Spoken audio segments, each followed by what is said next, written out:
नमस्कार, मैं अनुज कुमार। आप देख रहे हैं जनपथ लाइव। इस वक्त हम झारखंड कवरेज पे हैं और झारखंड की मधुपुर विधानसभा सीट पर पहुंचे हैं, जहां पर जब हम इस रास्ते से गुजर रहे हैं, चुनाव प्रचार के माध्यम से ही आपको पता चल जाएगा। इस सीट पर मात्र 3 पार्टियों के बीच में जो है फाइट नजर आ रही है। एक तरफ जेएमएम और एक तरफ भारतीय जनता पार्टी, वहीं दूसरी तरफ बहुजन समाज पार्टी झारखंड के अंदर इस मधुपुर सीट पर सबसे मजबूती से चुनाव लड़ रही है। यहाँ पर मोहम्मद जियाउल हक जो है यहाँ बहुजन समाज पार्टी के कैंडिडेट हैं, इससे पहले चेयरमैन रहे हैं।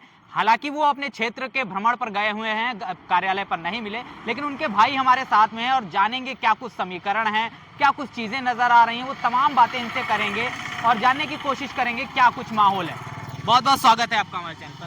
और मैं इस चैनल के माध्यम से ये कहना चाहता हूँ, है ना, सबसे पहले इन तमाम ग्रामवासी, है ना, नगरवासी और झारखंड प्रदेश के तमाम लोगों से जोहार, नमस्कार, अस्सलाम वालेकुम कह के मैं अपने बातों को रखना चाहता हूँ कि यहाँ पर जो इलेक्शन हो रही है ना, ये यहाँ पे बहुत बहुत माने हर पार्टी के अपने अपने तमाम ताकतों को झोंक चुकी है, लेकिन एक वाहिद एक कैंडिडेट है जो गरीबों को, मजलूमों को, यतीमों को, बेसहारों को सहारा देकर इन्होंने अपनी काबिलियत बना करके और उसको काबिल बन के लोगों के सामने आया है। वो है जियाउल हक उर्फ टार्जन। क्या समीकरण अभी नजर आ रहे हैं आपका?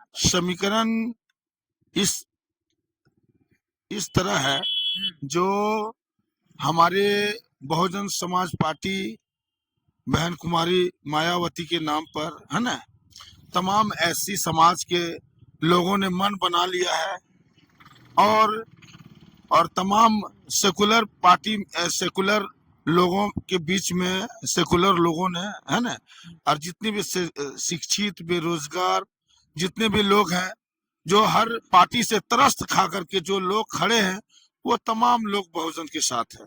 कैसे देख रहे हैं आप बहुजन समाज पार्टी के चुनाव को इस माधोपुर सीट पे? मधुपुर विधानसभा क्षेत्र में हम लोग देखिए, हम लोग जो इलेक्शन लड़ रहे हैं, सो हम लोग बेरोजगारी और शिक्षित बेरोजगार लोग जो बेकार पड़े हुए हैं, गरीब लोगों को जो सरकार द्वारा 1 महीना 2 महीना में मैया समान योजना, फलना योजना का कई लुभावना समान चीज जो दे रहा है, इससे कुछ होने जाने वाला नहीं है। आज 15 साल से झारखंड सरकार है, हेमंत सरकार है, लेकिन इसने कुछ नहीं किया। इलेक्शन के टाइम में ये 3 महीना से सारी योजना को लोग को लुभाने के लिए, गरीबों को उसमें उलझाने के लिए ये योजना किए हैं। ये सब योजना से लोग संतुष्ट नहीं हैं। ये लोग जान रहे हैं कि ये योजना जो है वोट लेने के लिए है, इसलिए हम लोग वोट उस आदमी को देंगे जो आदमी हम लोग के लिए हर समय, हर रात दिन हम लोग के साथ खड़ा रहे, हम लोग को किसी प्रकार का दिक्कत हो तो उसका सामना करे। इसी मुद्दे पर हम लोग मधुपुर विधानसभा में हम लोग इलेक्शन लड़ रहे हैं और मधुपुर विधानसभा में उसी मुद्दे पर हम लोग यहाँ जीत भी जाएंगे। क्या अभी जिस तरीके से चुनाव आप लड़ रहे हैं, समर्थन किस तरीके का जनता का देखने को मिल रहा है? देखिए, जनता का समर्थन जो है, ST/SC का जो समर्थन है, वो तो बाबा साहब के नाम पर है, मायावती जी के नाम पर है। और वैसे जो हमारे मुस्लिम भाई लोग हैं, वे हम लोग के साथ इसलिए हैं कि सरकार से वो लोग त्रस्त है। सर, भारतीय जनता पार्टी जो संविधान और तमाम हक अधिकारों की बात कर रही है, देखिए, वो भारतीय जनता पार्टी जो है वो झूठ का हल्ला करता है कि संविधान ये हो जाएगा, वो हो जाएगा, हम ये कर देंगे, वो कर देंगे।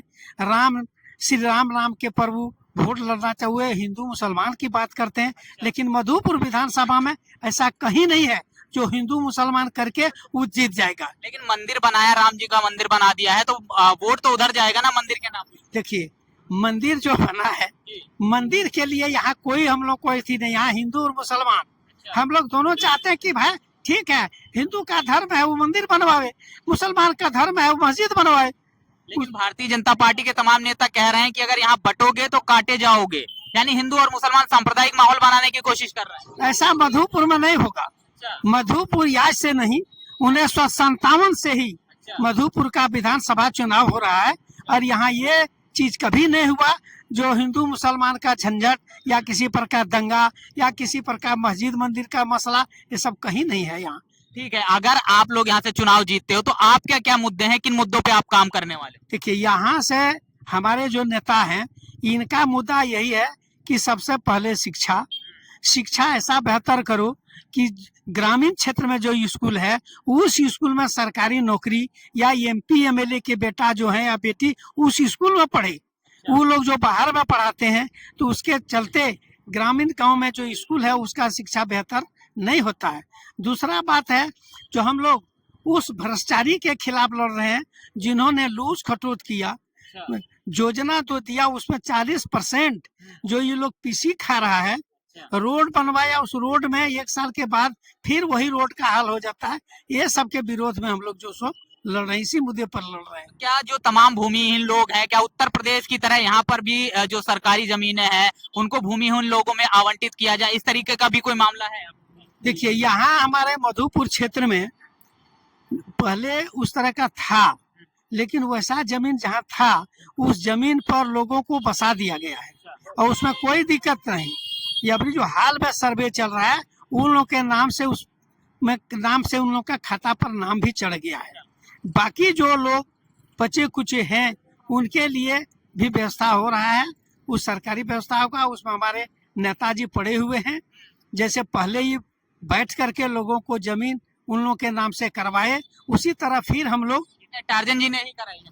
टार्जन जी पूरे 4 ब्लॉक में, करो, मारगोमुंडा, मधुपुर, देवीपुर, इसमें कम से कम ही 10,000 लोगों को ऐसे बसाए हुए हैं, जमीन आवंटित करवाए हैं।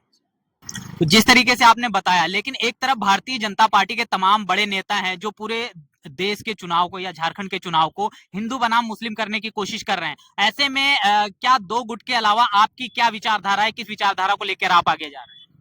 हम अपने विचारधारा को जो लेकर लोगों के बीच आया है ना, और जिसके बुनियाद पर हम अपनी लड़ाई को लड़ रहे हैं वो है शिक्षा, बेरोजगारी और तमाम सरकारी जो योजनाएं हैं जो हमारे लोगों तक नहीं पहुंच पा रही है, और इस योजना के पीछे बहुत बड़ा षड्यंत्र रच करके जो लोगों से पैसा को ठगे जा रहा है, उसके विरोध में हम खड़ा हैं। और सबसे पहला मुद्दा यह है, तो शिक्षा तो मैंने लाइफ में सबसे बड़ा पॉइंट होता है शिक्षा हो जाने के बाद उसकी तीसरी आंख बोली जाती है उसको, और वही आंख से उसको देखना है जिससे हमको कामयाब होना है। हेमंत सोरेन ने तमाम योजनाएं दी हैं, चाहे मैया सम्मान निधि की बात किया जाए या फिर कर्ज माफी की बात किया जाए, तो कैसे मुकाबला करेंगे? क्योंकि एक तरफ जहां लोगों को डायरेक्ट फायदा हो रहा है, ऐसे तौर में आप कैसे इसका मुकाबला करेंगे? हम उससे मुकाबला इस हद तक करेंगे, इस तरीके से करेंगे, जो सबसे बड़ी बात है कि लोगों को पैसा देना, किसी भी तरह से पैसा पॉकेट में देना, वो बेरोजगारी के सबब नहीं है, उससे बेरोजगारी दूर नहीं हो सकती है। अगर बेरोजगारी दूर करनी है और समाज को बेहतर बनाना है और भी तरीके से समाज को बेहतर से बेहतर बनाने के लिए सबसे पहला बात था कि जो शिक्षा लेकर के जो घर पे बैठे हुए हैं, कोई बीए किया हुआ, कोई बीएससी किया हुआ, कोई बीटेक किया हुआ, कोई एमटेक किया हुआ, हर एक तरह के माने डिग्री लेकर के घर पे पड़े हैं, और वो लोग पढ़ा लिखा लोग जो बेरोजगार है ना, सबसे पहला फोकस तो उसको उन्हीं पे करना चाहिए था, लेकिन उन्होंने किया नहीं। वो सिर्फ और सिर्फ लोगों को हर एक ऐसे चीज में उलझाना चाहा जो लोग उस पर हावी हो जाए और लोग उसके मुताबिक चले, लेकिन इस तरह की कहीं कोई बात नहीं है।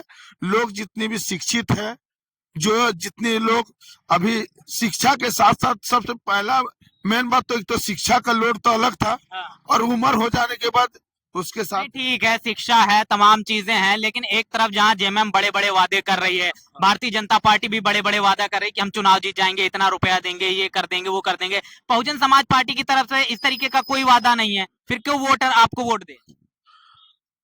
वो लोग हम पे इस बुनियाद पर वोट दे रहे हैं कि वो देखता है कि एक एम्बुलेंस सेवा होता है 108 पे, हाँ? और पब्लिक का एक होता है एक्सीडेंट होने के पहले एक सेवा होता है, वो होता है इंसिडेंट। और इंसिडेंट में कॉल किया जाता है हमारे लोगों ने, तो वो टार्जन जी को बुलाते हैं। अच्छा। वो जो एम्बुलेंस से पहले ही सेवा देते हैं, वो ये ऑल टाइम। अच्छा। इसलिए लोगों का रुझान है कि उनको समाज को बेहतर बनाने के लिए, समाज को सुंदर रास्ते पर ले जाने के लिए टार्जन से बेहतर कोई नहीं है। तो जिस तरीके से हम यहाँ पर बातचीत कर रहे थे, बहुजन समाज पार्टी का कार्यालय है और यहाँ पर बहुजन समाज पार्टी काफी मजबूती के साथ चुनाव लड़ रही है और कहीं ना कहीं देखा जाए बसपा सुप्रीमो का जो विजन है, उस विजन को लेकर यहाँ के कैंडिडेट जो है वो चुनाव लड़ रहे हैं। हालांकि बड़ी मजबूती के साथ चुनाव लड़ रहे हैं, मुकाबला इस सीट पर त्रिकोणीय नजर आ रहा है, लेकिन चुनाव में इसके क्या कुछ परिणाम होंगे ये तो देखने वाली बात रहेगी। बाकी बने रहिएगा हमारे चैनल पर, तब तक के लिए धन्यवाद।